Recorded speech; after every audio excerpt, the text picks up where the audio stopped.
Hello friends, welcome back to our channel.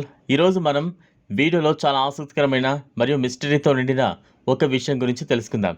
అదే time travel. గతంలోకి లేదా భవిష్యత్తులోకి ప్రయాణించడం నిజంగా సాధ్యమేనా అనే ప్రశ్న చాలామంది శాస్త్రవేత్తలను కూడా ఆలోచింపజేస్తోంది. మనందరం టైం ట్రావెల్ గురించి సినిమాల్లో చూసే ఉంటాం.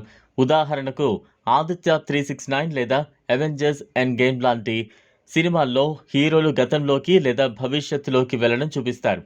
అలాంటి కథలు చూస్తే మనకు కూడా నిజంగానే టైం ట్రావెల్ చేయగలిగితే ఎంత బాగుంటుందో అనిపిస్తుంది. ఇదే ఆలోచన చాలామంది శాస్త్రవేత్తలకు ఉంది.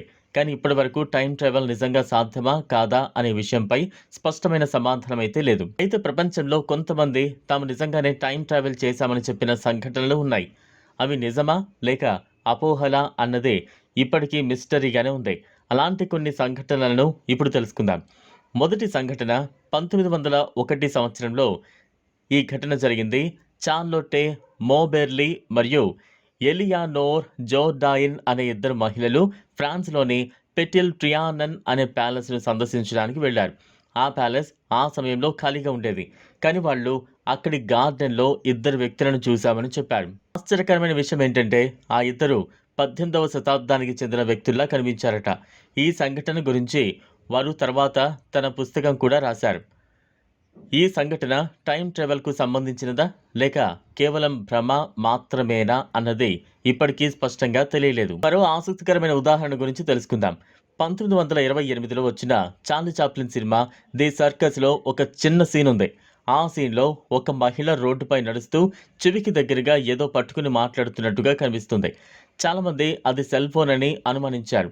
కానీ ఆ కాలంలో సెల్ ఫోన్లు లేవు కాబట్టి ఆమె భవిష్యత్తు నుంచి టైం ట్రావెల్ చేసి వచ్చిందా అని కొందరు అనుకున్నారు. అయితే కొందరు నిపుణులు అది ఒక పాతకాలపు చెవిటి వినికిడి పరికరం అయి ఉండొచ్చని చెప్పారు. అయినప్పటికీ ఈ విషయం ఇప్పటికీ చర్చకు గురవుతూనే ఉంది. ఇంకో మిస్టరీ ఫోటో 1941 సంవత్సరానికి చెందింది. ఈ ఫోటోలో ఒక వ్యక్తి మిగతా వారితో పోలిస్తే చాలా మోడర్న్గా కనిపిస్తున్నాడు. అతను సన్ గ్లాసెస్, ఆధునిక స్టైల్ జాకెట్ ధరించి ఉన్నాడు. ఆ కాలంలో ఇలాంటి డ్రెస్ స్టైల్ చాలా అరుదు. అందుకే కొందరు అతను భవిష్యత్తు నుంచి గతంలోకి టైం ట్రావెల్ చేసి వచ్చాడని అనుమానించారు. ఈ ఫోటోను టైం ట్రావెల్ హిప్స్టర్ అని కూడా పిలుస్తారు. ఇప్పుడు మరో వింత సంఘటన గురించి తెలుసుకుందాం. 1951లో న్యూయార్క్ నగరంలో ఒక యువకుడు కారు ప్రమాదంలో మరణించాడు.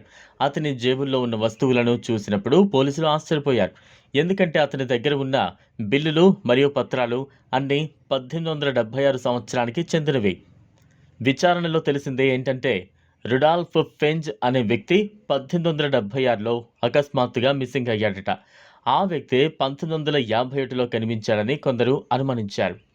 అతను నిజంగానే టైం ట్రావెల్ చేశాడా అనే విషయం ఇప్పటికీ మిస్టరీగానే ఉంది. ఇంకో ప్రసిద్ధ సంఘటన 2003లో జరిగింది. ఆండ్రూ కార్ల్సిన్ అనే వ్యక్తిని న్యూయార్క్ పోలీసులు అరెస్టు చేశారు.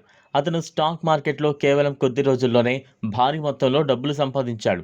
విచారణలో అతను ఇచ్చిన సమాధానం అందరినీ షాక్కు గురిచేసింది.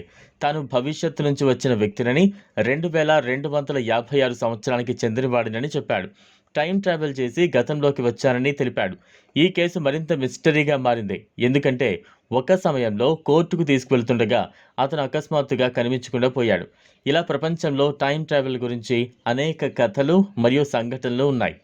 కానీ ఇవి నిజమా లేక కేవలం కథలేనా అన్నది ఇప్పటికీ స్పష్టంగా తెలియలేదు. శాస్త్రవేత్తలు మాత్రం టైం ట్రావెల్ గురించి ఇంకా పరిశోధనలు కొనసాగిస్తున్నారు. ఇది ఫ్రెండ్స్ ఇవాల్టి వీడియో. ఈ వీడియో కనుక మీకు నచ్చినట్లయితే లైక్ చేయండి, షేర్ చేయండి, ఛానల్ను సబ్స్క్రైబ్ చేసుకోండి. థ్యాంక్స్.